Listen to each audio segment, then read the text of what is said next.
agradecido con la Junta Directiva del Colegio de Contadores Públicos de Nicaragua por tomarme en cuenta para estos eventos que para ustedes yo veo que son tan importantes, ¿no? Estos eventos de crecimiento del sector profesional, que ustedes hacen un trabajo muy significativo, muy sensible para el empresariado, principalmente para el empresariado nicaragüense, para todo el mundo, ¿verdad? ONGs, instituciones de gobierno, etcétera, pero especialmente para el sector empresarial. Y me llena de orgullo que ustedes me inviten para este tipo de eventos. Este tema pues lo terminamos de afinar con Ricardo y quedamos en que era el tema que a ustedes les podía servir, considerando de que hay muchos bufetes, pequeñas empresas que surgen como empresas de consultoría, empresas de acompañamiento en la temática de la contabilidad, de la asesoría financiera, de la auditoría, o sea, temas que son de cajón para ustedes, ¿no? Sin embargo, conversando un poco con algunos de ustedes, la mayoría de las empresas se quedan como empresas siempre pequeñas, ¿no? Siempre haciendo un trabajo significativo, pero no todas crecen. Y entonces la idea era que ustedes en primer lugar compraran este tipo de presentación, o sea, que trataran de aplicarlo en su realidad. Y recordar también, yo voy a empezar con esta primera filmina, creo que es un poco particular hablar sobre las empresas grandes, que a veces uno las ve grandes y nunca se imagina cómo fue que en algún momento determinado empezaron. Si ustedes me permiten que yo lo guíe, voy a mover esto que a veces no sé cómo, ok.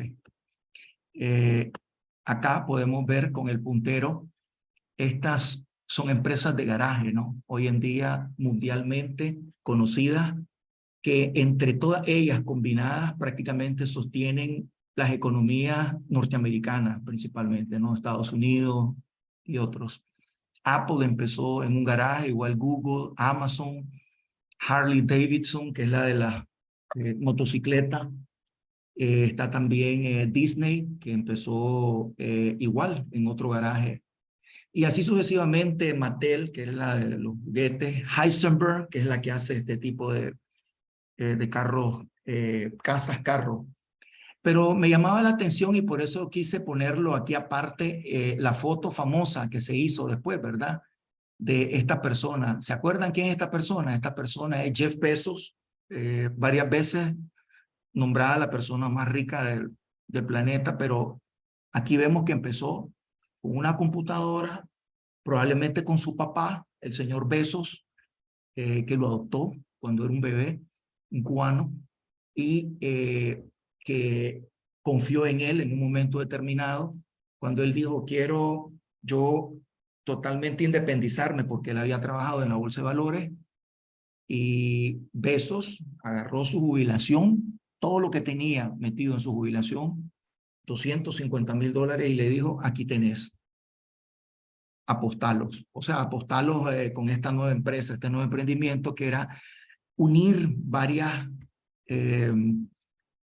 librerías, porque las librerías llegó un momento en que casi no podían vender libros, y él dijo, bueno, con esta aplicación, con esta página web que yo tengo, voy a hacer que las librerías, tener una librería digital sin ser dueño de un solo libro, y poder potencializar a estas librerías pequeñitas, ¿verdad? Que no pueden vender sus productos. Estos son orígenes humildes. Probablemente en ese momento ninguno de nosotros hubiera dado un peso por algunas de estas empresas. Tal vez eran personas muy futuristas, ¿verdad? Pero también trabajaron duro, que esa es la otra parte de la moneda, que también vamos a estar hablando sobre eso. Seguimos con algunos ejemplos y me gusta contrastarlos, ¿ves? Por este lado tenemos el primer McDonald's que se creó en California. Aquí lo podemos ver cómo era, ¿verdad? Tal vez aquellos de ustedes que han visto la película sobre el fundador, The Founder, ahí pueden verlo con mayor propiedad. Y aquí está el primer Burger King. ¿Ok? Aquí pongo estos dos que han sido aférreos competidores. Por este lado tenemos el primer Subway que se creó y el primer Starbucks. Como ven ustedes, nada prometedor con solo verlas así por primera vez estas corporaciones, ¿verdad? Cuando tuvieron orígenes muy sencillos y muy humildes. Aquí tenemos otros competidores, ¿verdad? Hoy férreos competidores que son Coca-Cola por un lado y la Pepsi-Cola por otro lado. Por aquí está Walton, que el de Walmart, así empezó el origen con un Walton. Y aquí tenemos Taco Bell. Aquí en Nicaragua no hay Taco Bell, existen en otros países, pero son tacos principalmente y es una cadena mundial muy reconocida. La menciono porque me gustan mucho estos tacos. Ok, miren, entrando un poco a la temática de empresas familiares, estas son 10 empresas familiares, a ver si muevo un poquito esto, 10 empresas familiares que son las más grandes que existen, ¿verdad? Por un lado tenemos Walmart, acabamos de ver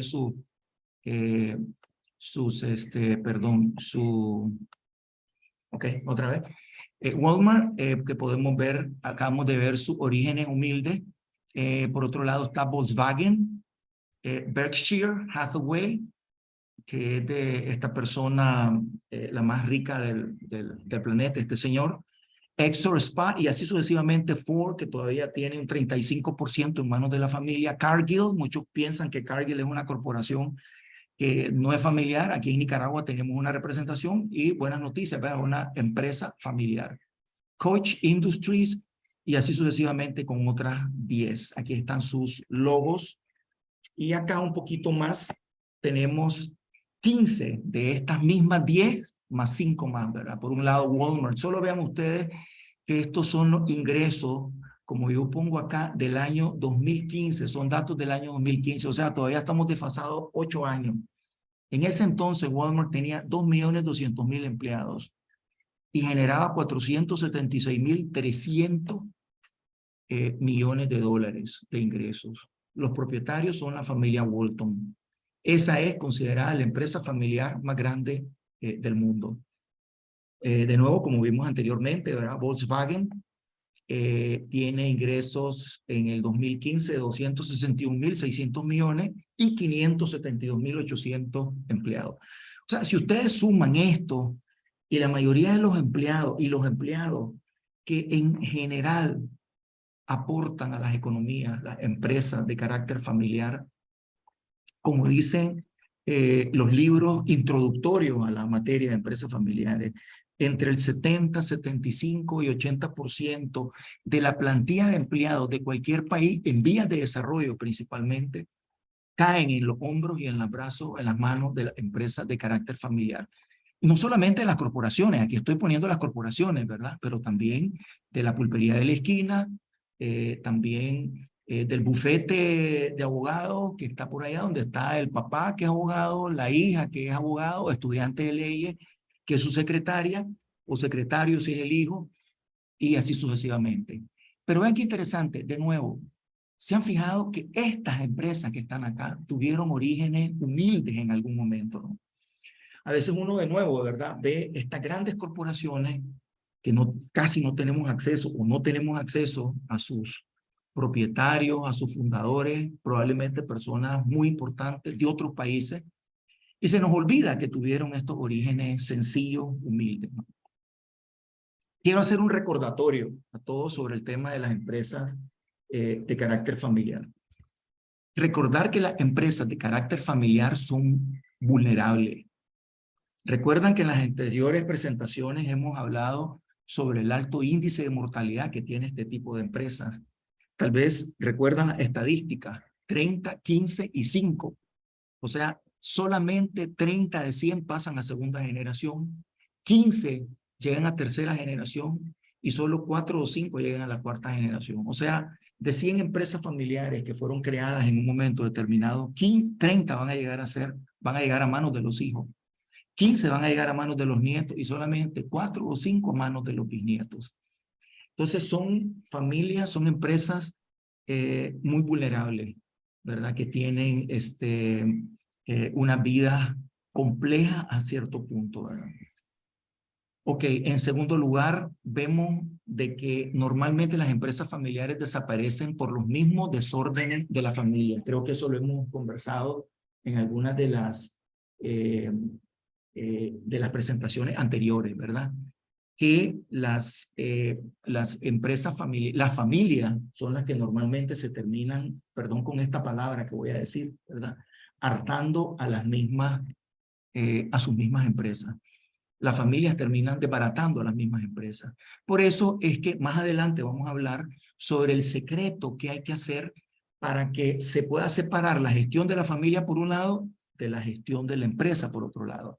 Pero por supuesto, tiene que haber vasos comunicantes entre ellos, ¿verdad?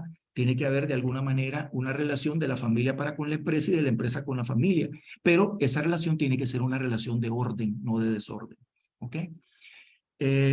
Un aspecto esencial, por favor, siempre recordarlo. Muchos de ustedes son fundadores de su bufete, o tal vez lo heredaron de sus padres, o lo están heredando de su papá o de su mamá.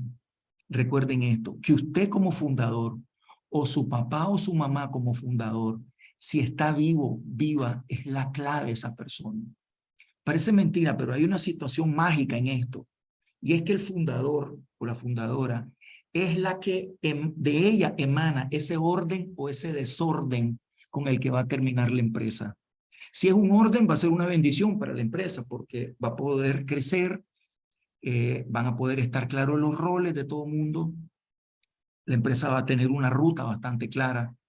Pero por otro lado, de desorden, sabemos de que no va a poder llegar a duras penas a segunda generación. Entonces, fundadores que me están escuchando, ustedes son la clave para que sus empresas puedan llegar felizmente a las manos de sus hijos en caso de que sea algo significativo lo que ustedes le vayan a trasladar en términos del bufete o la empresa de consultoría financiera, contable, etcétera, ¿no? Entonces, recordarlo eso. Si usted desaparece y usted no dejó claras las cosas, va a ser muy difícil que sus hijos, por arte de magia, puedan autoordenarse. Es bien difícil.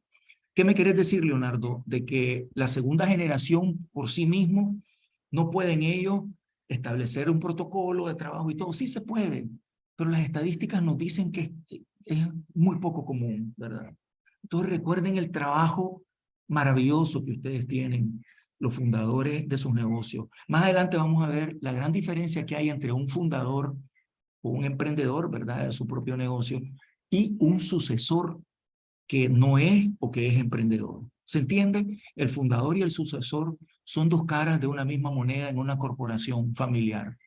Sin embargo, el rol del fundador es único, así como el rol del sucesor.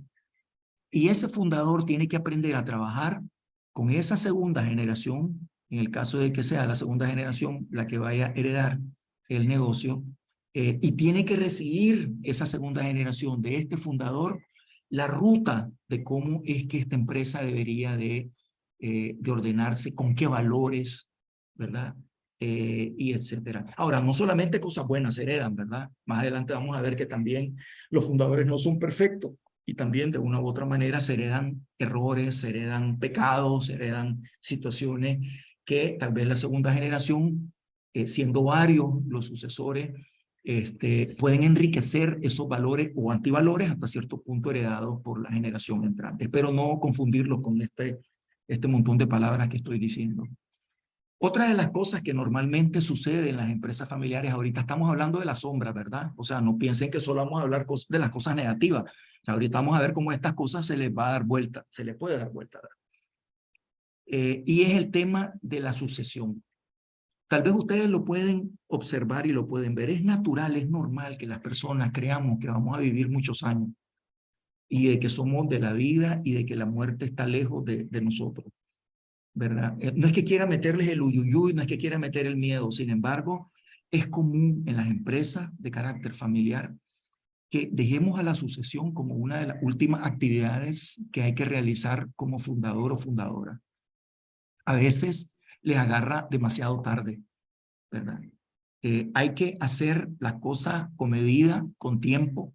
ni más ni menos como vimos el año pasado que se hizo, fue el año pasado, ¿verdad? Una sucesión en el reinado de Inglaterra, ¿verdad? Después de tantos años, ¿ok?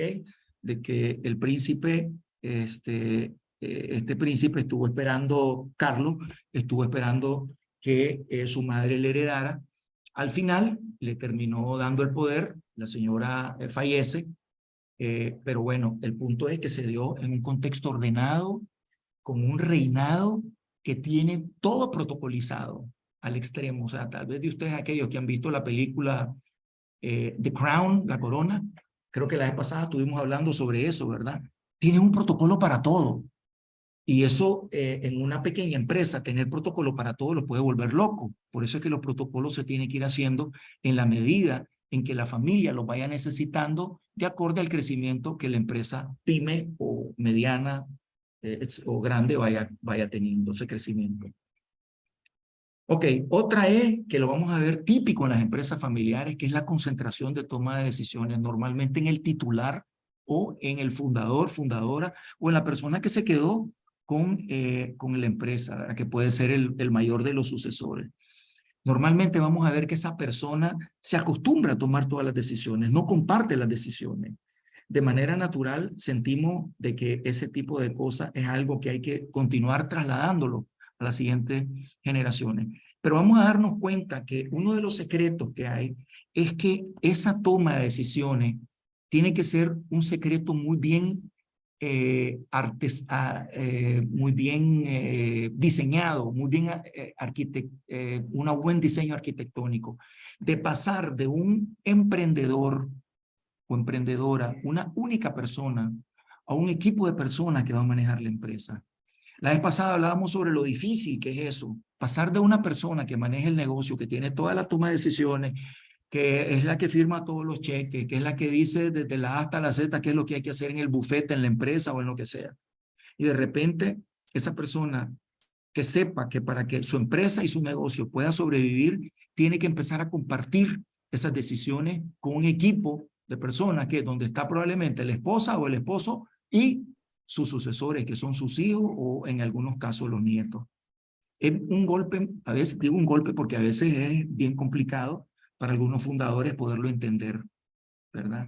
Es muy parecido a lo que hablábamos antes, ¿verdad? Pensar de que no es necesaria la sucesión. ¿Para qué la sucesión si voy a estar aquí todo el tiempo? ¿Ok? Desafortunadamente, algunos fundadores, la pandemia les demostró lo contrario. ¿Cuántas empresas, cuántos bufetes de abogados, la cantidad de abogados que fallecieron, desafortunadamente, o contadores que fallecieron con el COVID-19? Que tal vez el problema del COVID es que no fue ni siquiera como un cáncer. El COVID se llevó a las personas en una semana, en 2 semanas. Personas que pensaban que estaban bien y en la etapa de recuperación pasó algo y se fueron. Gente linda que nos estuvo acompañando. Y bueno, desafortunadamente a veces este tipo de cosas la toma en carne propia, en carne viva a la empresa que le tocó sufrirlo. Pero puede ser un buen ejemplo para la empresa que todavía tiene a su fundador ahí. Puede ser un ejemplo para que se ponga las pilas y para que no deje esto para el último momento. Yo veo que hay varias preguntas. Eh, los organizadores, no sé si estas preguntas las vamos respondiendo en la medida en que vamos haciendo la presentación o sigo con la presentación y al final la respondemos. Ahí me dirá Ricardo. Ok, otro aspecto muy importante es la formación de los sucesores, ¿verdad? Normalmente en las empresas familiares, y ojo que estas tres cosas están como bastante, van de la mano, ¿verdad? No se prepara el sucesor en el tema de guiarlo, de enseñarle, estos son nuestros clientes, mira, estos clientes nos han acompañado por 25 años, a ellos les damos una preferencia, los invitamos al final del año a la fiesta de la empresa, siempre les regalamos una botellita de whisky al final del año. O sea, todas esas cosas son parte del secreto para mantener la lealtad de los clientes que uno tiene, ¿verdad? Y tiene que ver como parte de la preparación de los sucesores, que también va de la mano con el tema de enseñarle al sucesor a tomar decisiones, ¿verdad? Porque para un fundador es fácil seguir tomando las decisiones y obviar y pasar por encima muchas veces del sucesor y de repente decirle a los staff y decirle, no le hagan caso a Leonardo, que es mi hijo, ¿verdad? Él apenas está aprendiendo. Y pasar por encima es como muy fácil, ¿verdad? Y olvidarnos pues de que estamos tal vez hiriendo su ego, hiriendo su deseo de agarrar el churuco, de agarrar ¿cómo se llama? La empresa y poder llevarla al siguiente nivel. Y entonces el tema de la formación de los sucesores, de nuevo, lo obviamos. Ahora, ¿qué hay detrás de la formación de los sucesores? Bueno, esto es muy importante porque eso tiene que hacerse consensuado con sus sucesores, usted y la empresa.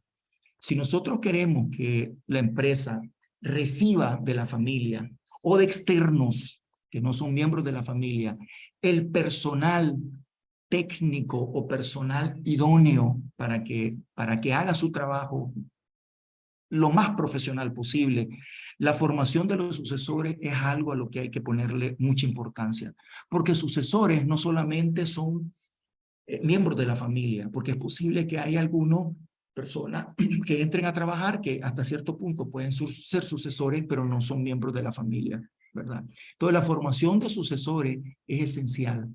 Hay que darle la formación necesaria de acuerdo a las habilidades que esa persona pueda tener, pero también a lo que el negocio vaya necesitando en la medida en que el negocio vaya creciendo. Por ejemplo, si nos vamos a internacionalizar, hacernos la siguiente pregunta. Hombre, ¿quién de la familia está preparado para la internacionalización de la empresa? Que sepa sobre exportación, importación, ¿ok? Porque internacionalizarse no solo significa exportar, significa invertir en otros lados, significa poner una sucursal en otra parte, ¿verdad? Entonces, internacionalizar puede significar varios aspectos.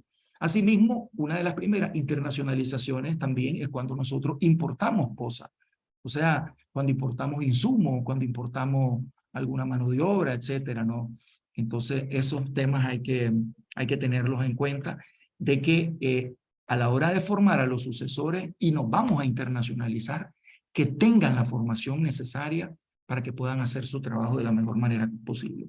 Y bueno, todo lo anterior, ¿verdad? Puede hacer que esas vidas sean lo más complejo posible y que asfixien a la persona familiar y que no pueda continuar la empresa. Quiero decir algo, aquellos fundadores que estas cosas las toman en serio desde el inicio, esto es algo que normalmente no sucede.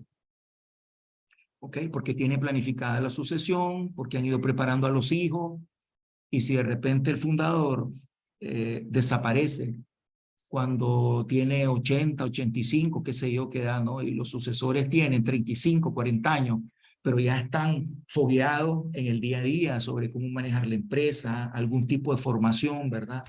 El trauma que pueda recibir la empresa por la desaparición de sus fundadores es menor. Es más, muchas veces ni se siente. Y se acuerdan que la vez pasada estuvimos hablando sobre eso específicamente, que en aquellas empresas familiares exitosas, la sucesión no se sentía para nada. ¿Okay? No se siente la sucesión. Okay. Solo quiero hacer un alto acá. Voy a, quiero apagar tengo encendido el WhatsApp acá. Ok, listo. Vamos de regreso acá y acá. Listo. Ok, disculpen, entonces estaba haciendo ruido cada vez que me entraba un mensaje en la computadora. Muy bien, están conmigo, ¿verdad? Todos vamos a seguir un poco acá. Miren, estos son algunos de los fundadores famosos, más famosos, ¿verdad? Algunos nombres todos los conocemos, hay otros que no los conocemos, pero lo importante es que es una cantidad impresionante de personas que han hecho un beneficio significativo en la generación de empleo, en la generación de nuevas herramientas de trabajo, en la generación de nuevas filosofías, de nuevas metodologías para hacer las cosas, de nuevas tecnologías, ¿verdad? Ahí ustedes pueden identificar a cualquier cantidad de ellos. Pero la pregunta que yo me hago acá, y creo que es una pregunta válida para todos, ¿okay? Y es la siguiente. Si estos fundadores tuvieran que empezar de nuevo con crear su propia empresa, ¿cómo lo harían? ¿Qué pasos darían? ¿Qué pasos seguirían? ¿Qué pasos no darían? ¿Verdad? Pero muchas veces esos pasos equivocados que dieron fueron los mejores maestros para no volverlos a hacer y para ayudarles a reenfocarse en lo que era lo esencial para que la empresa creciera. Ahora, estas sombras de las que estamos hablando acá son sombras, ¿verdad? Estas sombras que están acá, ¿ok? ¿Cómo las superaron estas personas? Y de eso se trata prácticamente la conversación que vamos a tener ahora. Ok, yo no quisiera hablar todo el tiempo, vamos a hablar una hora, hora y pico, si acaso, ¿verdad? Ya llevamos 40 minutos hablando, pero quiero que al final respondamos las preguntas que tenemos y quiero también escuchar la interacción de ustedes, porque yo sé que el tema de las empresas familiares siempre les da un poquito de ideas para compartir, ¿verdad? Y bueno, conversarlas unos con otros. Miren, esto es un gráfico sencillo que en alguna oportunidad armé para algún tipo de trabajo. Ustedes pueden ver que hay dos vidas acá. ¿Okay? Aquí déjenme otra vez volver a agarrar el marcador, el puntero. Aquí está el puntero. Aquí tenemos dos periodos. Este le vamos a llamar el periodo del emprendedor y aquí tenemos el periodo de la junta directiva o de la familia organizada, ¿verdad? De la junta directiva familiar, ¿ok? ¿Ok? Son dos periodos totalmente diferentes. Para ustedes que son fundadores y emprendedores de sus negocios, probablemente muchos de ustedes se mueven acá. Periodo del emprendedor. Y ese periodo del emprendedor les ha permitido sobrevivir en su negocio, aprender a prueba y error, por eso trial and error lo tenemos acá. Y algunos de ustedes es posible que estén entre estos dos ámbitos, ¿verdad? O sea, son entre micro y pequeña empresa. Cuando ya sos una pequeña empresa y ya pudiste aprender a delegar. Delegar es una palabra esencial para toda microempresa. Si vos aprendiste a delegar y vos te quedaste básicamente con aquellos elementos estratégicos de tu trabajo y de tu actividad y pudiste delegar aquellas actividades que son más repetitivas a unos colegas más jóvenes, etcétera, vos aprendiste el arte del crecimiento. Y entonces de emprendedor estás pasando a ser fundador y con muchas probabilidades a que tu empresa vaya a convertirse o vaya a generar una junta directiva familiar. Quiero poner aquí algo, ¿verdad? Que es esto, que es, creo que lo conversamos antes sobre los dos tipos de visión. Aquí tal vez no se ve, pero aquí dice rueda operativa, aquí abajo, ¿verdad? Disculpen si está como las letras en azul y también está como en azul esto. Y aquí tenemos la visión estratégica. Todo fundador de toda empresa que quiera crecer tiene que tener claro estos dos tipos de actividades. Las actividades estratégicas, usted, si quiere tener una empresa en franco crecimiento, no las puede delegar a nadie. Esa es su responsabilidad principal. Y cuando hablo de visión estratégica, me refiero al desarrollo de nuevos productos, me refiero a la creación de nuevos puestos de trabajo, me refiero a la conquista, venta de estos productos a la crema innata de la empresa en Nicaragua. Por ejemplo, si usted quiere conseguir las cuentas empresariales más importantes, eso es un trabajo que usted tiene que hacer, ¿verdad? Se pone su mejor saco, se pone una tremenda corbata, aprende en el espejo cómo es que va a ir a vender, ¿verdad? Y va, y eso le toca a usted. Eso usted no lo puede delegar a nadie porque son temas estratégicos. ¿Qué es lo que usted va a delegar? Son cosas que usted de alguna manera ya las tiene controladas, ya usted las tiene con sus números y que puede meter colegas, que puede meter staff, que puede poner trabajadores a que se dediquen a hacer esta parte de la rueda operativa.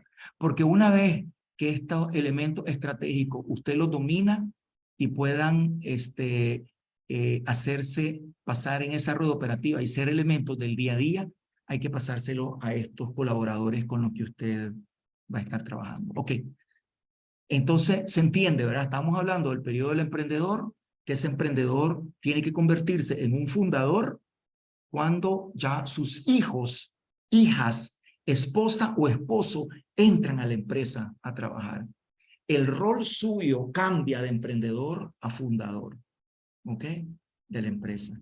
Y esa sensibilidad que debe tener ese fundador para poder discernir sobre qué puestos laborales deben de ocupar sus hijos y sus hijas, su esposa o su pareja, etcétera, es muy importante. Porque recordar, ¿verdad?, que se acerca un periodo esencial y es cuando probablemente sus energías van a menguar, su capacidad de trabajo en horas va a menguar, qué sé yo, su visión estratégica, o sea, tantas cosas van a menguar. Y entonces es necesario que usted aproveche este tiempo para ir entrenando a su equipo, porque usted va a faltar un día, ¿verdad? Y entonces, para que este equipo que está aquí, que le vamos a llamar, dije, el periodo de la Junta Directiva Familiar, ahí, Junta Directiva Familiar, suena mejor, es cuando nos aseguramos el crecimiento, la distribución de roles, los protocolos, todo tiene que estar claro en este caso, ¿verdad? Por eso es que aquí va a estar caracterizado por la institucionalización de los productos, la institucionalización de todas las actividades. La expansión está segura, o sea, no puede haber una expansión si no hay una institucionalización de esos elementos y esas actividades que yo dije. Y por supuesto, habrá una creación de valor. Eso le va a permitir en la creación de valor a la empresa poder convertirse en un grupo empresarial. ¿Qué es un grupo empresarial? Es una empresa que es dueña de empresas, ¿verdad? Probablemente algunos de ustedes tengan clientes así, que no son una, son 4 o 5 empresas, ¿verdad? No importa la cantidad de empleados que tengan. Ok, Leonardo, ¿qué pasos podemos dar como, como, como empresa familiar o empresa que quiere trabajar con su familia, pero que quiere dejar un legado? ¿Okay? Empresa que quiere dejar un legado. Bueno, en primer lugar, recordar que un fundador, hay una gran diferencia entre un fundador y un heredero. Es más, quiero decirle un secreto. En las empresas familiares hay gente que se especializa en trabajar nada más con empresas familiares donde hay un fundador y hay una primera sucesión entre fundador y sucesores. Porque es una empresa familiar primeriza, donde ese fundador, por primera vez, lógico, ¿no?, va a aprender a trasladar esos secretos del éxito que tuvo a un equipo de sucesores o herederos o como se llamen, ¿no? Y eso lo caracteriza a él como una persona única porque le tocó crear la empresa, ¿verdad?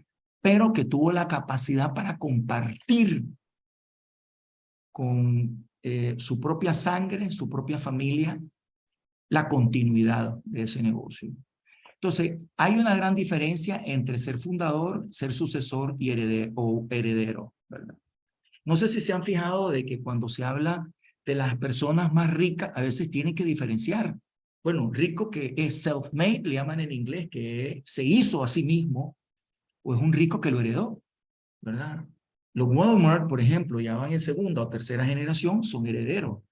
Sam, entiendo que fue el fundador, ya no existe.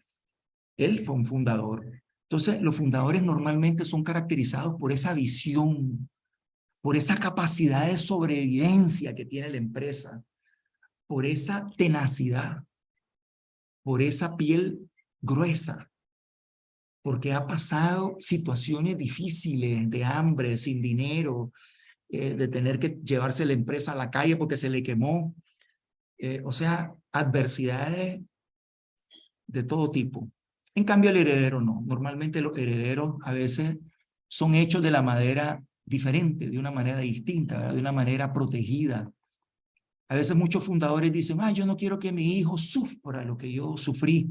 Entonces, desde ese momento ya está procurando, ¿verdad?, que el hijo alejarlo de todas esas situaciones que de una u otra manera eran parte de la ecuación del éxito que a él o a ella lo terminó formando como una persona exitosa. Ok, entonces era lo primero que quería decir. Miren, otro aspecto que caracteriza a una empresa en la época del fundador, una empresa exitosa familiar, es el compromiso. Y ese compromiso es el que muchas veces hace que este miembro fundador familiar se le dificulte trasladar la empresa a la siguiente generación. Porque dice, mis hijos no tienen ese grado de compromiso que yo tengo. Yo sí lo tengo, pero mis hijos no lo tienen. Entonces, se me dificulta poder pasar, transferirle a mis hijos esto, porque no lo van a hacer con todo el amor y el cuidado que yo le estoy haciendo. Y muchas veces este compromiso, el fundador o fundadora tiene la buena aventura de venderle la misma idea y compromiso a un equipo de colaboradores o de staff que lo acompañan en ese compromiso. Que a veces, cuando este fundador no le sabe vender a la siguiente generación la idea de la empresa, los hijos y las hijas no entienden sobre ese compromiso que el padre o la madre desarrolló tal vez en esto otro staff con que estaba trabajando. Y muchas veces cuando los hijos y las hijas suceden a estos fundadores, lo primero que hacen es que corren a estos staff que acompañaron a su padre en situaciones difíciles, en momentos complejos, de nuevo, ¿verdad? Con hambre, con frío, con sed, y ya no los reconocen, ¿verdad? Entonces, ese compromiso es muy importante. Y a veces los fundadores testean, ¿cómo se dice? Detectan que la siguiente generación no tienen ese compromiso. Y por eso se les dificulta. ¿Se acuerdan que estamos hablando este detalle? Se les dificulta preparar la sucesión. Acá estamos retrocediendo un poquito, porque han detectado que no detectan ese grado de compromiso en sus hijos. Ahora, es importante para usted como fundador detectar ese compromiso a tiempo, de forma tal que si usted ve que sus hijos y sus hijas no han desarrollado ese compromiso, porque eso es un arte, el que usted le sepa vender la empresa familiar a sus hijos y que ellos la amen, la adoran, la abracen y den la vida por la empresa, así como la da usted, que es el fundador, es el papá de ellos. Eso es un arte. Pero si no lo logran desarrollar ese compromiso, a tiempo usted podría vender la empresa familiar. ¿Ok? Usted la podría vender a tiempo, la empresa familiar. Y no esperar a que pasarle la empresa familiar a sus hijos y que sus hijos la terminen desbaratando, ¿verdad? Porque no tienen ese grado de compromiso. Entonces, de nuevo, es importante que usted tenga ese compromiso, pero también que usted detecte que ese compromiso lo tienen sus sucesores. Y si no lo tienen, tomar acciones a tiempo. Aquí quiero poner un ejemplo también significativo. Y es lo siguiente. Si su empresa vale $500,000, $1,000,000, $200,000, qué sé yo, lo que sea que vale su empresa, que a usted le ha costado desarrollarla, ¿verdad? Muchas veces decimos que la empresa vale las ventas que tenemos. Ok, digamos que usted vende en un año $150,000, $200,000, $300,000, lo que sea, ¿no? Pero usted detecta que sus hijos no tienen ese compromiso. En sus manos está vender a tiempo esa empresa y procurar salvar ese patrimonio familiar. Incluso hasta le puede ayudar a sus hijos de otra manera, no trasladándole a la empresa porque le van a desbaratar, ¿verdad? Porque usted detectó que no tienen ese grado de compromiso. Pero tal vez dándoles unos bollos para que ellos los utilicen en otras actividades que les interesan, ¿verdad? Y pues bueno, ahí que ellos puedan seguir con sus vidas. Ok, por otro lado, el tema de la separación familiar, lo profesional o lo empresarial. Hemos hablado hasta la saciedad de esto en mis apariciones anteriores. Sin embargo, un par de inputs más sobre esto. Las empresas familiares exitosas separan lo empresarial de lo familiar y normalmente en el centro de esto está un protocolo familiar que es el que dirime, que es el que dice cómo la familia va a explotar su negocio sin hartárselo y sin desbaratarlo. Ok, otra situación que caracteriza la época del fundador es que normalmente la empresa tuvo un crecimiento orgánico. Ojo que este crecimiento orgánico es muy diferente al tema del crecimiento estratégico. El crecimiento estratégico normalmente se da cuando el fundador se sentó con su equipo de trabajo, con sus hijos, con su esposa, con sus técnicos, con sus profesionales, y vieron en qué ruta iban a crecer y pusieron plata, hicieron un plan de negocio y crecieron por ahí. Eso sería un crecimiento estratégico. Pero normalmente el crecimiento orgánico que caracteriza a los fundadores de antaño y a muchos fundadores de hoy en día es que las empresas van creciendo de donde van saliendo las ventas, ¿verdad? Mira, me pidieron tal, bueno, entonces vendéselo. Mira, tal cosa, saquemos ese curso, pues, ¿verdad? No es producto de un crecimiento estratégico, sino un crecimiento orgánico.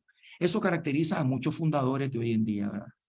También otra de las cosas es que las empresas familiares en la época de los fundadores normalmente son frugales. Los fundadores a veces hasta se quitan de la boca muchas cosas, ¿verdad? Para que la empresa, para poder pagar salario. Y de nuevo, traigo a colación lo que pasó en la época de la pandemia. Muchas personas en estas épocas difíciles donde se vendía menos que antes, prefirieron mantener su plantilla al mínimo, pagarle a algunos de sus colaboradores, mantenerlo y no correrlo con el objetivo de que no se fueran, pues, y poderlo dar, que funcionaba como que si fuera una empresa familiar donde a los mismos colaboradores los consideran o consideraban miembros familiares. Y bueno, un estricto control, ya sabemos, ¿verdad? Que normalmente en las empresas familiares la parte financiera la maneja la esposa o el esposo o algún hijo, ¿verdad? Porque es la parte más sensible de los negocios. Cero deuda, muchas de estas empresas familiares, y esto está documentado científicamente en muchos papers, las empresas familiares normalmente crecen con sus propios recursos. O sea, la misma familia guarda la platita y esa platita la utiliza para subsidiar, si se pudiera llamar de esta manera, para autofinanciarse las actividades del próximo año, para comprar nuevos equipos, para comprar un motor más grande, para ampliar una bodega, para comprar un nuevo equipo, un nuevo auto, un nuevo camión, repartidor, ¿verdad? Etcétera, etcétera. Entonces, ese autofinanciamiento es muy característico de las empresas familiares.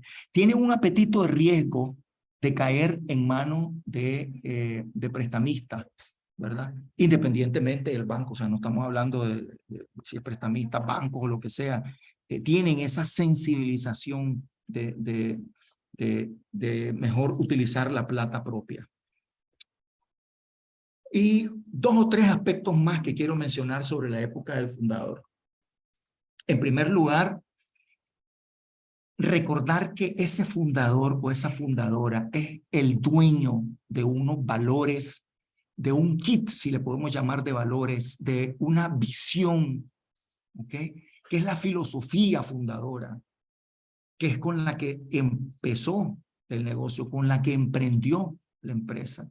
Y de alguna manera se la ha ido pasando, se la va a pasar o se la ha ido pasando a sus sucesores. Aquí de nuevo pongo esta frase, ¿verdad? O sea, este fundador que era un sobreviviente o era un visionario.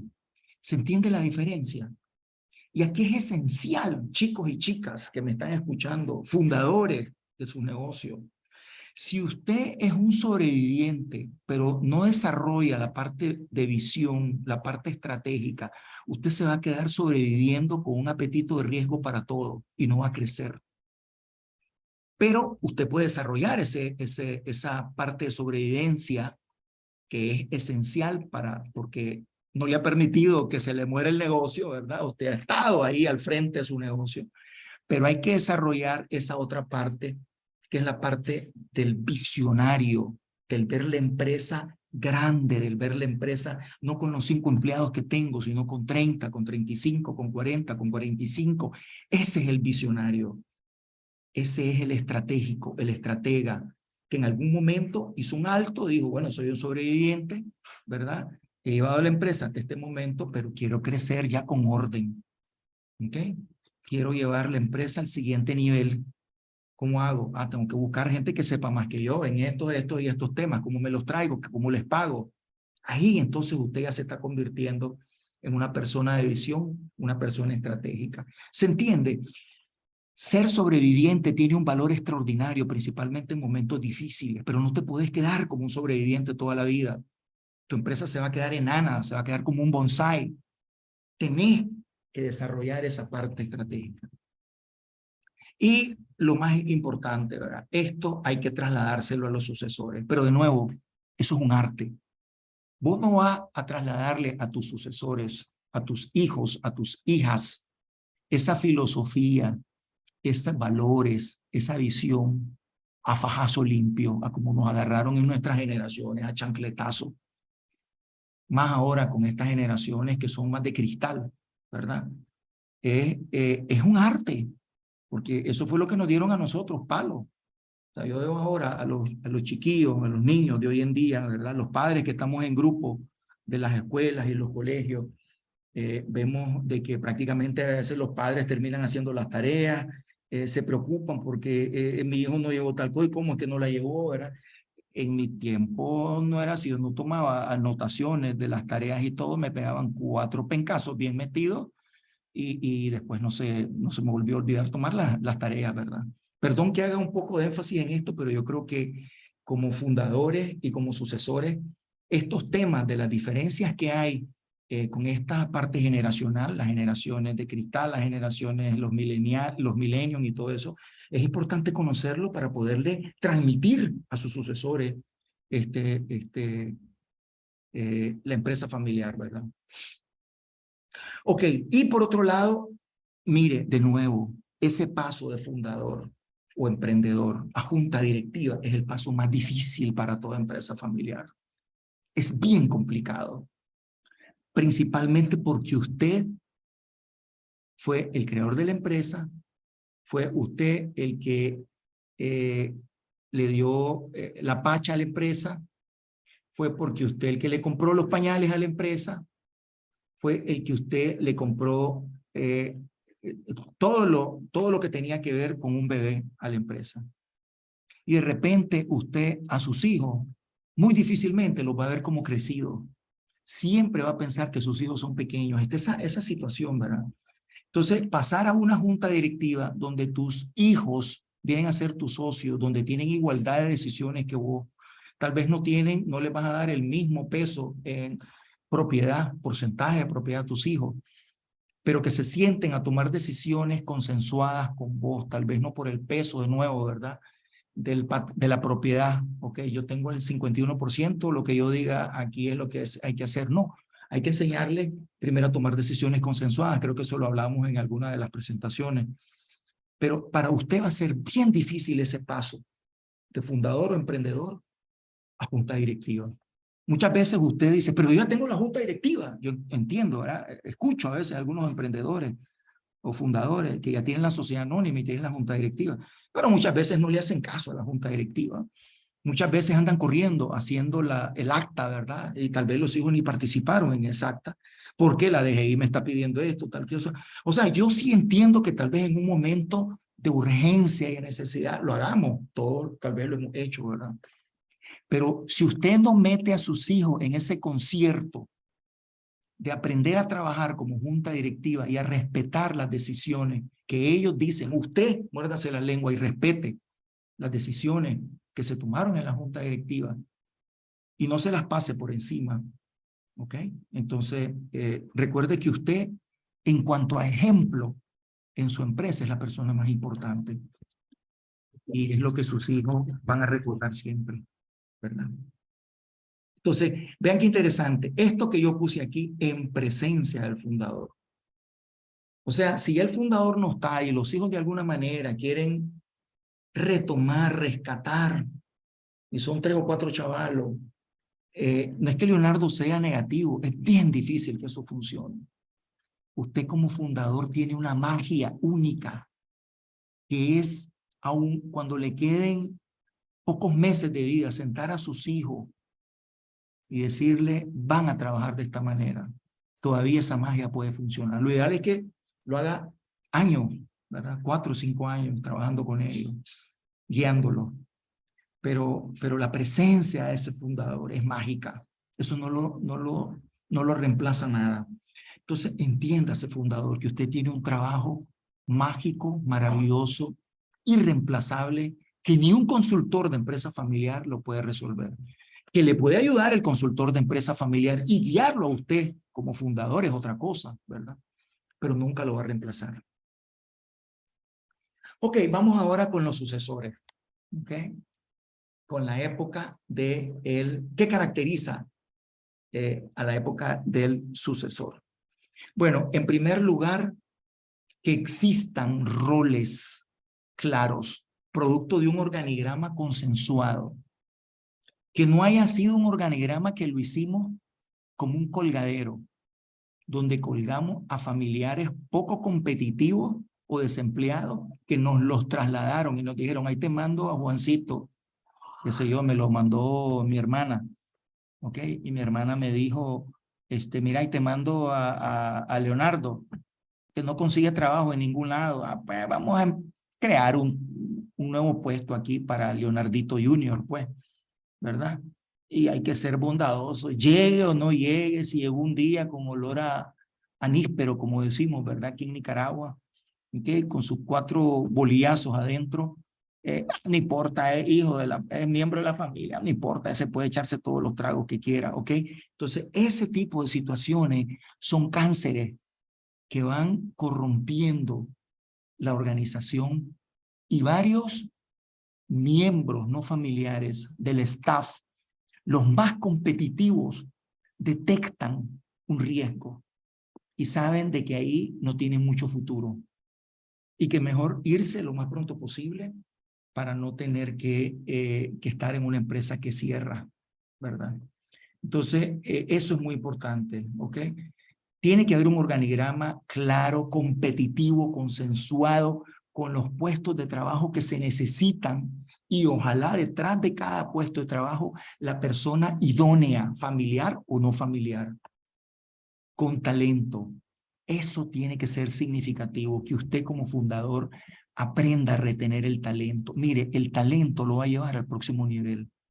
Que no le dé miedo pagarle lo que se merece. Tal vez lo va a hacer 1, 2, 3 meses, pero en el cuarto, quinto mes usted va a ver los frutos y va a ver los resultados y su empresa va a estar mejor. Ok, una vez de que esto está claro, los roles de comunicación en una empresa donde ya sabemos, ¿verdad? ¿Se acuerdan en una empresa familiar que habían 7 roles? Ok, 1, 2, 3, 4, 5, 6, 7. Esto hablamos la vez pasada, no sé si vale la pena entrar en esos detalles ahora. Y el organigrama, o sea, este organigrama y esto, ¿ok? Y estos 7 roles de los 3 círculos, ¿se acuerdan? De la empresa familiar y el organigrama, tienen que estar bien consensuados, bien claros, donde el miembro familiar que va a estar aquí, va a estar porque puede, va a estar porque tiene talento, pero no porque está desempleado, no porque nadie lo contrata, ¿ok? Y eso va a permitir, el organigrama es el mejor mecanismo de qué tipo de comunicación debería tener la empresa, qué tipo de comunicación le debería de llegar al gerente general. Bueno, aquí es un organigrama familiar, ¿verdad? Aquí deberíamos de tener también un organigrama empresarial, ¿ok? Donde tenemos aquí a los gerentes específicos, gerentes funcionales, y aquí a supervisores, etcétera. Entonces, la comunicación está clara. Cada quien tiene que recibir la información que le corresponde. Si yo soy un supervisor y no soy dueño de la empresa, a mí no me tiene que llegar ninguna comunicación de cómo están los estados financieros de la empresa, si ganamos o perdimos. No me tiene que llegar eso. Y si me llega, es un error. ¿Okay? Igual la comunicación en cuanto de arriba para abajo, de abajo para arriba. Eso tiene que estar sumamente claro. ¿Ok? Ok, el tema de los sueldos, eso también tiene que estar totalmente consensuado. Los sueldos no son por orden familiar. Los sueldos son por desempeño, por organigrama empresarial. Los sueldos son por las actividades que uno realiza. Deben de estar claros los beneficios y tienen que ser justos esos beneficios, sea familiar o no familiar. Ok, y el tema de los productos y los servicios, por supuesto, ahora normalmente esos productos y servicios tienen que estar claramente definidos, Ahora, normalmente en las empresas exitosas prepondera de alguna manera una nueva cultura. ¿Okay? Y esa nueva cultura está caracterizada, ojo qué lindo, en primer lugar, por aquel aporte que hizo ese emprendedor o emprendedora, un aporte significativo, ¿verdad? Donde esa rendición de cuentas claras es algo que siempre lo tuvieron todos claro, donde todo el mundo tiene que poner sus barbas en remojo, ok, este tipo de cosas, esta nueva cultura es esencial. Ya hablamos del enfoque estratégico, ¿se acuerdan? Ok, con esta visión estratégica y dejar los temas operativos a staff que nos puedan acompañar, nuevos chicos recién graduados, que los podamos meter en estos elementos operativos para que también empiecen a foguearse y que en un futuro les vayamos a dar otras responsabilidades más operativas, más estratégicas, perdón. Es difícil una nueva cultura, pero no es imposible. Si esa nueva cultura no se desarrolla, es muy difícil que la empresa pueda continuar. Porque la cultura no la hace una persona, aunque una persona puede facilitarla. Una persona puede ser el disparador y de nuevo, ¿verdad? El fundador o la fundadora es la persona clave para que esta nueva cultura pueda empezar a implantarse. Ahora, ¿cómo llegamos a esta situación? ¿Okay? Ya llevamos una hora y piquito caminando. ¿Cómo llegamos a esta situación? Yo creo que nos da tiempo para explicarlo. Miren, en primer lugar, mi aporte significativo es este. En primer lugar, tiene que haber voluntad. Yo he llegado a algunas empresas de carácter familiar con algunos colegas a hacer trabajo que nos llaman. Miren, queremos que nos guíen como consultores, como expertos en empresa familiar. Nos llama el presidente, nos llama el gerente general, pero el gerente general se excusa y nos deja trabajar con los supervisores, con los técnicos. Si eso lo hace ese mismo día, nos sentamos con el gerente general, si es el presidente de la empresa también, y si es el titular principal de la empresa, y le decimos, mire señor, esto no va a funcionar. Aquí el que tiene que estar con nosotros 24/7 mientras estemos es usted. Pero si usted me manda donde los supervisores, me manda, esto no va a funcionar. Ahórrese su plata, ahórrese su tiempo, la voluntad viene de parte suya. Y es usted el que va a dar el ejemplo. No es que usted el que va a decir háganse y se va a ir a meter allá a la oficina y disque hacer cosas más importantes. Lo más importante que un fundador puede hacer por una empresa es dejar un legado. Un legado que va a él mismo o ella misma a aportar los ingredientes significativos. ¿Ok? Y bueno, eso es lo primero. Ese compromiso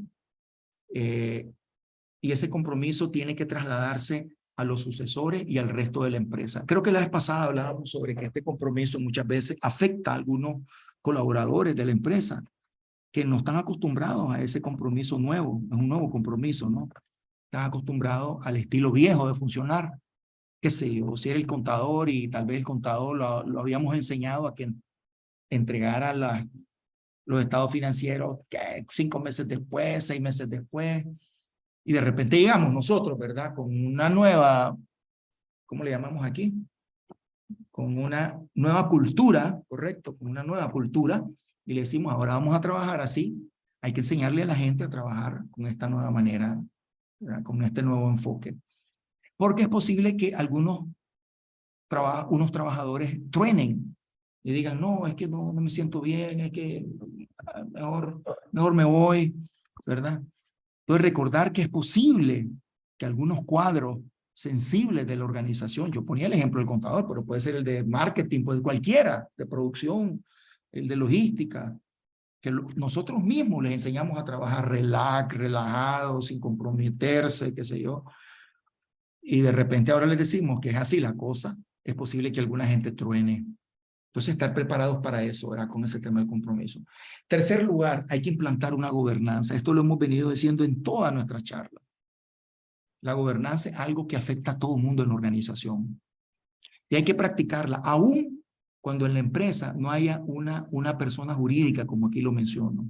Aún cuando no haya una persona jurídica en la organización, tenemos que hacer se podría decir la palabra, una mímica de junta directiva, donde enseñarle a nuestros hijos a tener reuniones como que si fueran de junta directiva, a tomar decisiones como que si fueran de junta directiva, a que esas decisiones emanen y vayan a la parte operativa, lleguen al gerente general para que el gerente general la haga operativa para el resto de la empresa.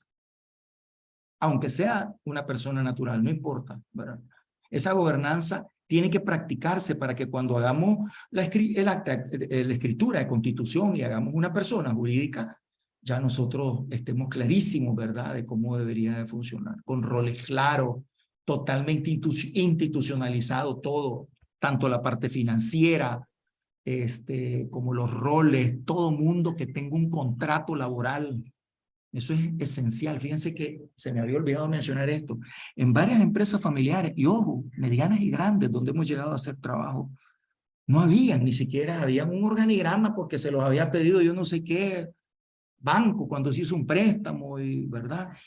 Pero a veces en las empresas familiares se pasa por encima estos detalles, porque se supone que el fundador o la fundadora todo lo tiene en la cabeza y a la hora que hay que correr y entonces ahí, ¿verdad? Hacemos algo pues tampoco no muy profesional, pues que digamos, ¿verdad? Entonces, ojalá que todo mundo en la empresa tenga sus contratos. Incluso entiendo yo que el MITRAP de vez en cuando anda haciendo evaluaciones en algunas empresas y eso es bueno. No hay que verlo como algo malo. No hay que ver a las instituciones como malas. Las instituciones hasta cierto punto, en la mayoría de los casos, la gente termina multada porque no tiene las cosas que debería de tener, ¿verdad?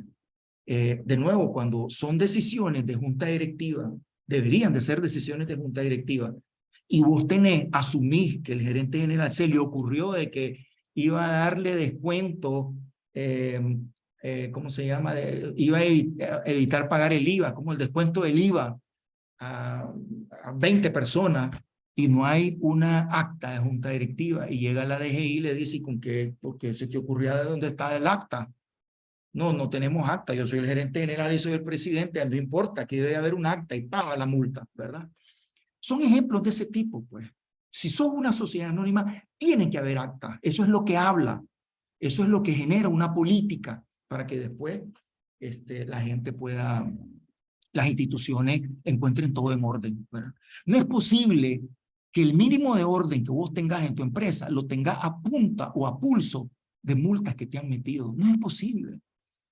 Es todo lo contrario. Es posible que el orden que vos tengas haya emanado de la misma empresa, de la misma familia, porque son los hijos y las hijas los que se han movido como vasos comunicantes a lo largo de la organización, de forma tal que entre quien entre a reemplazarlo a ellos en el futuro, encuentre todo ordenado y no encuentre un bacanal de papeles ahí, ¿verdad? Que no se sabe ni cuánto va a ganar, o que, por ejemplo, de repente el hijo lleva, papá, esta es mi novia, va a trabajar con nosotros, ah, sí, cómo no, ¿y cuánto va a ganar? Va a ganar $1,000, $2,000, ah, sí, hombre, que... O sea, ese tipo de cosas son impensables hoy en día, no debería de ser, ¿verdad? Debería ser por capacidad. No importa que lleve al novio a trabajar a la empresa, pero va a producir, va a apoyar a la empresa, a meterla en el siguiente nivel, ¿verdad? Esos son algunos temas.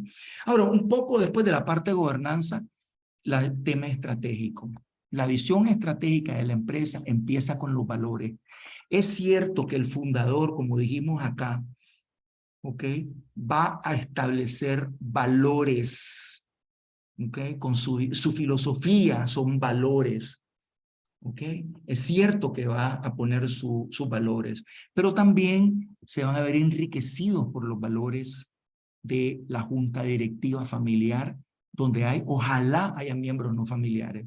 Parece mentira, pero la presencia de directores no familiares en la empresa sirven como un catalizador para asegurar la profesionalización de la toma de decisiones en la junta directiva. Ojo, qué importante eso, como catalizadores, ¿ok? Y, por supuesto, tiene que estar definida una misión, que es quiénes somos, responde a eso. Una visión, que es hacia dónde queremos llegar, ¿verdad? Y entonces la misión se mueve hacia alcanzar esa visión.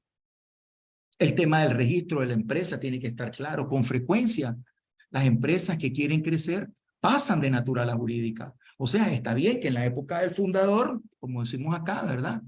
¿Ok? En la época del fundador, ¿ok? Sea una persona natural.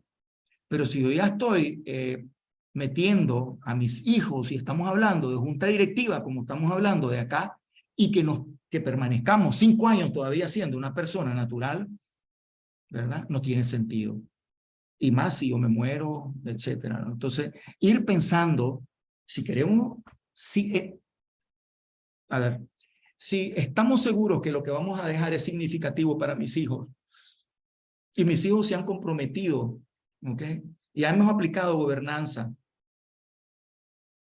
y sabemos de que esto va a funcionar, tenemos la seguridad de que va a funcionar.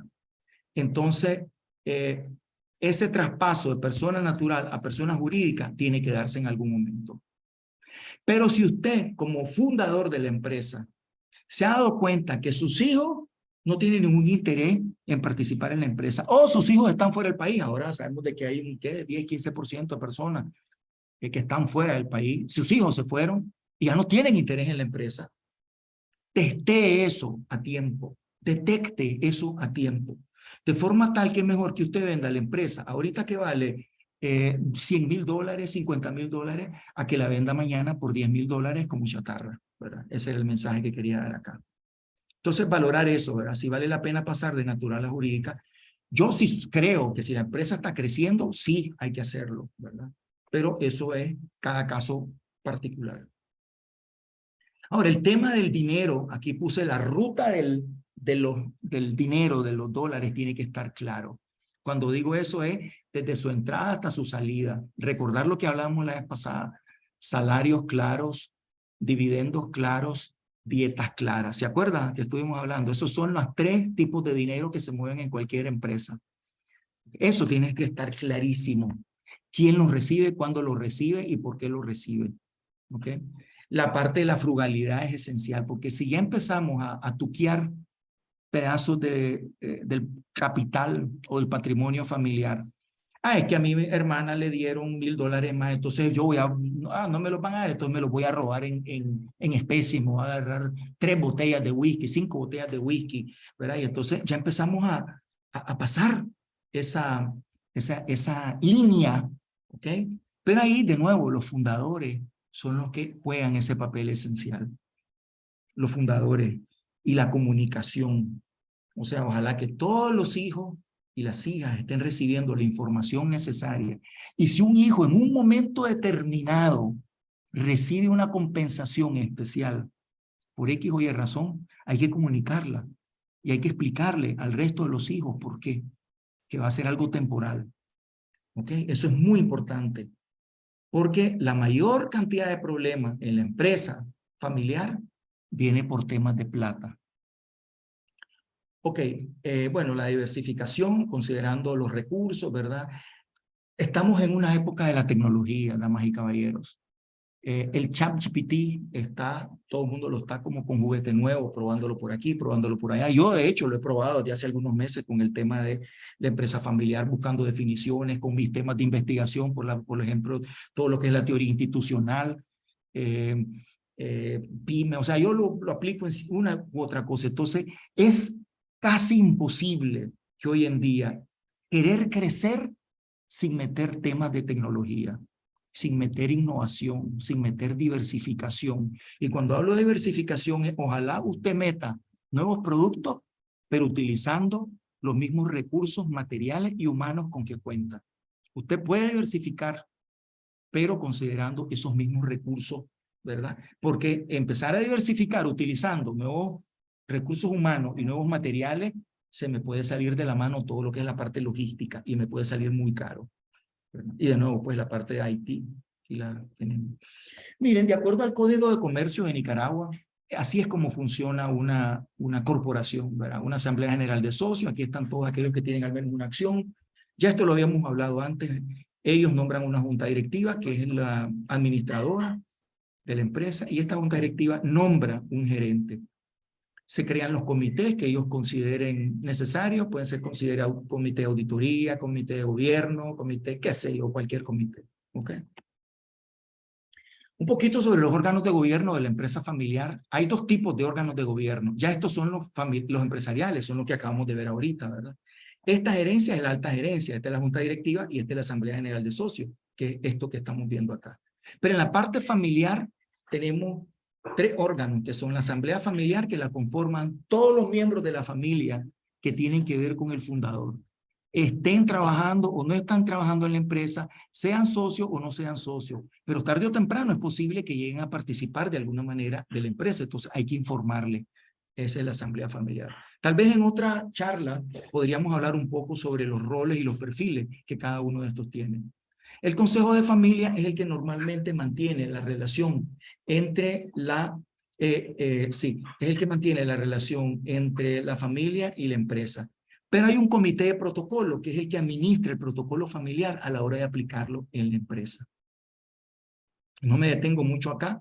Aquí lo estamos viendo de nuevo con los tres círculos, ¿se acuerdan? Que eran el de la familia, el de la empresa y el de la propiedad. Thank you.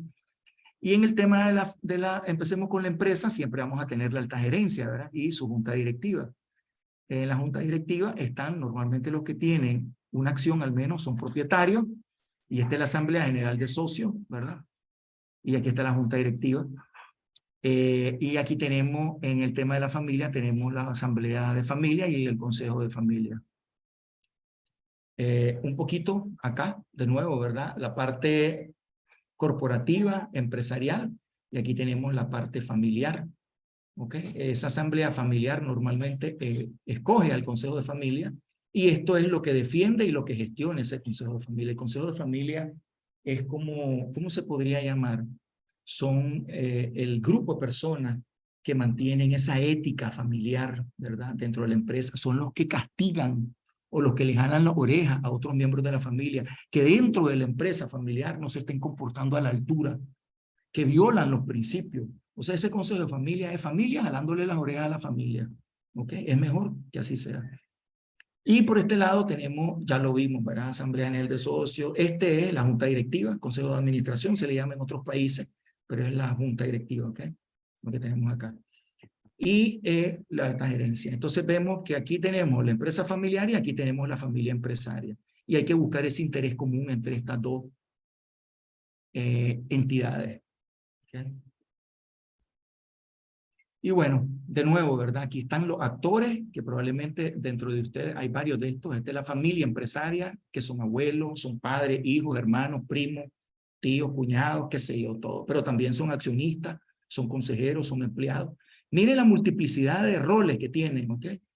Y aquí están de nuevo, ¿verdad? La Asamblea General de Socios, la Junta Directiva o Consejo de Familia, Consejo de Administración, como se llama en otros lados, alta gerencia con su gerencia o jefatura. Y por acá tenemos la parte familiar, de nuevo es lo mismo, ¿eh? Asamblea familiar con su consejo de familia, y aquí están algunas de las actividades que hacen, ¿verdad? Tienen una oficina familiar, tienen un fondo de liquidez, un comité de planes de carrera para financiar a los miembros familiares. Muchas de las corporaciones familiares en Nicaragua tenían o tienen fundaciones familiares, ¿verdad? Las corporaciones estas grandes. También fondos de becas que pueden ser para los mismos miembros de la familia o pueden ser para otros, ¿no? Y fondos de capital. Este es el gobierno familiar y este es el gobierno de la empresa. Cuando estos dos gobiernos están claros los roles a través de un protocolo familiar, nadie se machuca los callos con nadie. Todo el mundo está claro qué es lo que le corresponde, cuáles son sus responsabilidades, pero también cuáles son sus facultades. Como siempre, es un placer para mí poder estar acá con ustedes. Muchas gracias. Agradezco la confianza de que me tengan acá. Y por favor, invítenme, Ricardo, cuantas veces ustedes quieran hacerlo. No sé, Ricardo, si vamos viendo las preguntas que están acá, si hay tiempo para responderlas, yo estaría más que contento de hacerlo. Adelante. Perdón, dame un chance. Sí, en principio agradecerte, ¿verdad? Tu buena disposición siempre con el colegio y su membresía. Hermano, esa presentación que nos hace, ¿verdad? Es tremendo. Son tremendas, pues, y yo honestamente siempre investigo sobre los aspectos de gerencia y aún así, pues, siempre me quedo corto cuando te escucho, ¿verdad? Gracias por compartirlo y son otras visiones, ¿verdad? Muy especializadas, por cierto, en el tema de la gerencia familiar. En nombre de la Junta Directiva, del Tribunal de Honor y de la membresía, te doy nuestro agradecimiento, ¿verdad? Vamos a revisar ahí algunos comentarios y preguntas, Roque, por favor, si puedes regresar un poco el chat para que revisemos si hay preguntas que nuestro invitado pueda tratar de atender.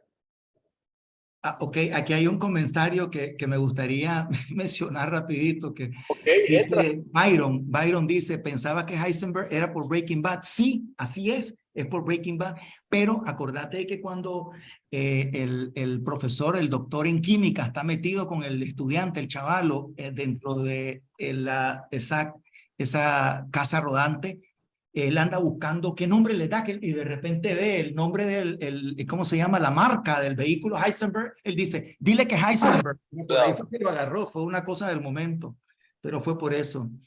Sí, Breaking Bad fue una tremenda serie. Ok, bueno, aquí Ana María Salmerón, no sé si querés que lo puedo ir haciendo. Éntrale, claro, éntrale, por favor. Ok, dice, este tipo de empresas trasladan valores firmes a la sociedad. Bueno, algunas, es lindo lo que dice la señora Salmerón Enríquez. Hay algunas empresas que con su estilo de trabajo educan a la sociedad inmediata en la que están. Principalmente si ellos están, por ejemplo, perdonen que lo mencione, pues, por ejemplo, estas grandes empresas como por ejemplo la corporación Pela, donde ellos están, yo entiendo de que ellos le dan servicio médico a los empleados, a los cañeros, qué sé yo, a toda esta gente, pero también a su familia los atienden, creo que tienen un hospital. Entonces, hay valores, sí, señora Salmerón, que se los trasladan y dice, la relación tiene que ver con la visión. Bueno, los valores, en mi opinión, señora Salmerón, lo primero que una empresa familiar que quiere cambiar, lo primero que tiene que hacer es rescatar los valores del fundador y de la familia. Rescatar esos valores son, ¿qué valores queremos que nos caractericen a nosotros como familia? Esa es la pregunta que hay que hacerse, ¿verdad? Y una vez que lo han establecido, póngase que son 4 valores, 5 valores. De esos valores, ellos pueden hacer un borrador de una misión con M. La misión es lo que los caracteriza. Y de esa misión, su visión, ¿verdad? Que es hacia dónde nos movemos, hacia dónde nos movemos. No sé si le respondí. Armando Mendoza dice, ¿se tienen datos de empresas familiares en Nicaragua? No, desafortunadamente no ha entrado la definición de empresa familiar, ¿cómo podríamos llamar? La variable de empresa familiar en los censos, señor Mendoza, en los censos nacionales.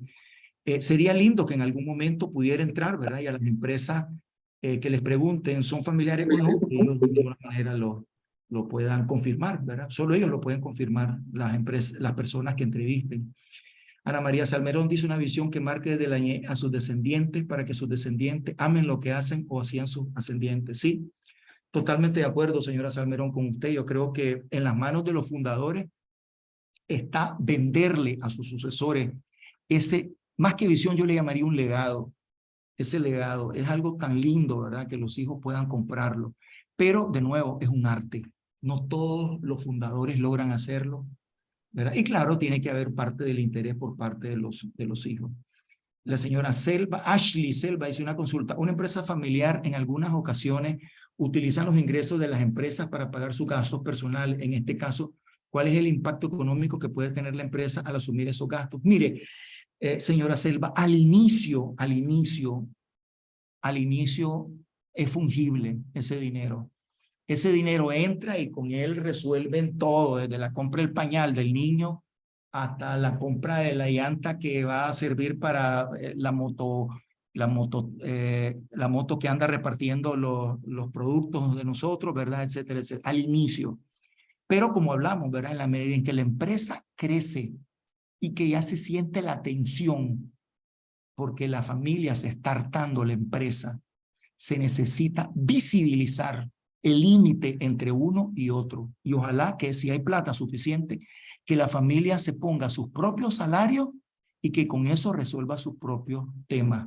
Y dejar que la plata de la empresa resuelva los problemas de la empresa y que permita tener plata para que la empresa crezca, porque es más caro, señora Selva, que no hagamos esto, ¿verdad?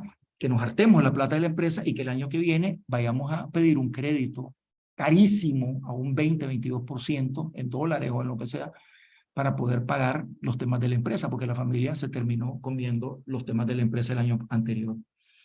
Ada Francis Vázquez dice, puede más el orgullo y egoísmo humano. Está en el puesto que estén todos, se sienten dueños y quieren mandar. Por ahí se crean muchos conflictos. ¿Cómo salvar ese obstáculo? Bueno, yo pienso de nuevo, señora Vázquez, que el fundador juega un papel esencial para eso. El fundador o la fundadora, ¿verdad? Tiene esa capacidad para guiar, para enseñarle humildad a todos sus hijos y para darles la formación que los sucesores necesitan. Pero lo más importante es el ejemplo, ¿ok? Lo más importante es el ejemplo de los dos, de ambos padres, ¿verdad? Problemas es cuando la empresa, cuando se separan, padre y madre, y este padre, qué sé yo, se vuelve a casar, tiene otros hijos de la segunda camada, estos son los que entran a la empresa y de alguna manera se benefician más que los de la primera, y entonces empieza una guerra, podríamos decirlo, por quién gasta más, por a quién hacer gastar más, ¿verdad? Entonces ahí sí estamos en una situación bien complicada. Estoy tratando incluso hasta de resolver un poco la pregunta de la señora Selva con la pregunta de la señora Vázquez. Ok, Oscar Sáenz López dice, ingeniero Roque, ahí nos manda el enlace para el certificado. Okay. Nos han enviado, yo creo que eso es para el ingeniero Roque. El señor Urro dice, no han enviado el enlace para la certificación. Ok, eso es para el colegio, el colegio de contadores. Dice, o simplemente a veces los sucesores no quieren continuar el negocio familiar, por lo tanto no se enfocan ni preparan en él. Sí, puede ser, señora Solís. Totalmente de acuerdo. A veces no es que les pasó algo malo, simple y sencillamente no quieren, no están obligados a trabajar en la empresa, ¿verdad? Estoy de acuerdo con usted. Pero ahí viene de nuevo la comunicación que ojalá exista entre fundadores y sucesores. Y que los sucesores se lo digan claramente a los padres. Papá, no botes tu plata. No me pagues el MBA en el INCAE, que cuesta, ¿cuánto vale ahora? 70, 60 mil, 80 mil dólares. No lo boté. No me interesa. Yo quiero ir a estudiar las hormigas. Quiero sacar biología y quiero sacar una maestría en hormigas para irme al África, a estudiar las hormigas del África. Y entonces es lo que el hijo quiere. Y entonces ya el papá o la mamá ya está claro, ¿verdad, señora Solí? Y no va a botar esa plata. Pero la comunicación es esencial. ¿Ok? Señora Zeneida Palacio dice, hola, ¿alguien me regala el link para descargar el material, porfa? Ok. Galaxy Roque puede enviar el link. No veo a Elon Musk. Ah, Denis Alberto. con la que pusimos. Ahí está, por ahí anda Denis Alberto. Ahí lo vamos a buscar. Ahí está el link. Ok. Habrá que reconocer que una empresa familiar, dice Armando Mendoza, puede estar dirigida empíricamente y eso puede ser un obstáculo a nuevas ideas de los sucesores. Sí. Definitivamente, cuando la parte empírica, que no es mala para el arranque, ¿verdad, don Armando? Para el arranque no hay ningún problema, pues, porque uno está con el olfato prácticamente manejando la empresa. Pero ¿se acuerda aquella palabra que yo usé? Cuando uno es sobreviviente o cuando uno es estratégico, hay que pasar de la sobrevivencia al enfoque estratégico. El sobreviviente normalmente es empírico y se queda en la parte empírica, nada más, ¿verdad? Y sí, lo ideal sería de que esa persona que es empírica, que nada más lo tiene, si nunca tuvo la oportunidad de estudiar, pero tiene un olfato maravilloso para hacer negocios y hacer más reales que cualquiera, que ojalá en el tiempo que le queda se eduque, pues, ¿verdad? Que por las noches, qué sé yo, en una de estas universidades saque un diplomadito corto o estudie en la escuela del Colegio de Contadores Públicos. Yo entiendo que hay una escuelita, ¿verdad? Donde van, una escuela, pues, donde van dándole cursos a ustedes mismos y a otros empresarios que lo podría perfectamente aprovechar. Y si no, don Armando, esa podría ser una oportunidad para formar algunos empresarios. A ver, ¿qué más? Dice, no subimos, buenas tardes, estamos esperando, nos envíen el link, gracias, fue interesante saber este tema, esto es algo nuevo, dice Javier Urroz, Gracias, don Javier. María Quintero Guerrero, muchas gracias por la excelente exposición, a la orden. Y bueno, sí, ya las dispositivas las tiene don Ricardo. Felipe Guzmán, una presentación. Sí, adelante, Ricardo, iba a decir algo. Muchas gracias, estimado doctor Centeno Cafarena. Un placer siempre contar con su brillante exposición sobre este tema y agradeciéndole siempre de todo corazón que Dios me lo bendiga para estar siempre con nosotros y le dé larga vida para eso. Muchas gracias.